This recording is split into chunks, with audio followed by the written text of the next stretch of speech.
जादुई जहाज। बहुत समय पहले की बात है। समुंदर किनारे एक छोटे से गांव में आरव नाम का एक जिज्ञासु और साहसी लड़का रहता था। उसे नई नई जगहों की कहानियां सुनना और रोमांचक यात्राओं के सपने देखना बहुत पसंद था। गांव वाले अक्सर कहते, आरव, सपनों में खोए रहने से पेट नहीं भरता, मछुआरों की तरह काम सीखो। पर आरव के मन में कुछ और ही था। वो दुनिया की सैर करना चाहता था।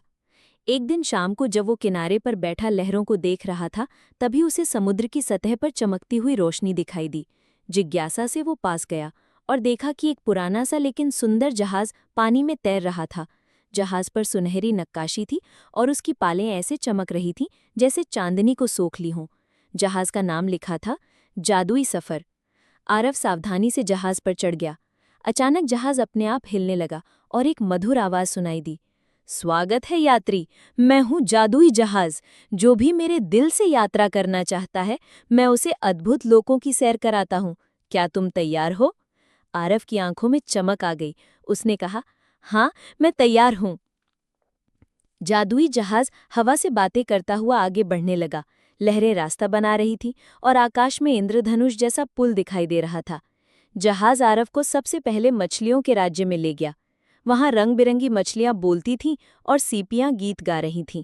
रानी मछली ने आरव को मोती भेंट किया और कहा, ये तुम्हें हमेशा सही रास्ता दिखाएगा।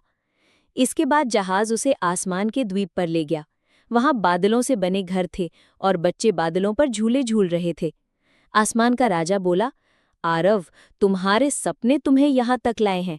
याद रखो, जो अपने सपनों पर विश्वास करता है वही सबसे ऊंचाई तक पहुंचता है। आरव ने हर जगह से कुछ न कुछ सीखा।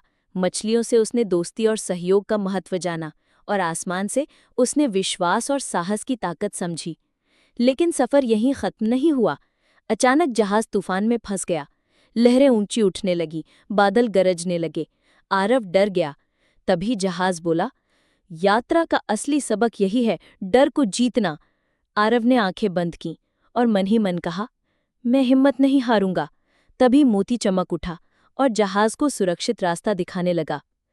कुछ ही देर बाद तूफान थम गया और जहाज धीरे धीरे गांव के किनारे लौट आया। आरव ने जहाज से कहा, धन्यवाद, तुमने मुझे असली जीवन जीना सिखाया। जहाज मुस्कुराया और समुद्र की गहराइयों में खो गया। आरव अब पहले जैसा साधारण लड़का नहीं था। उसने गांव वालों को अपनी यात्रा सुनाई। लोग पहले हंसे, फिर जब उन्होंने देखा कि उसके पास चमकता हुआ मोती है और उसकी आंखों में आत्मविश्वास की रोशनी है, तो सब उसकी बात मान गए। आरव ने कहा, जादुई जहाज ने मुझे सिखाया कि सपने सिर्फ देखने के लिए नहीं होते, उन्हें जीने की हिम्मत भी करनी पड़ती है। उस दिन से गांव के बच्चे भी अपने सपने को सच मानने लगे और आरव उनके लिए प्रेरणा बन गया।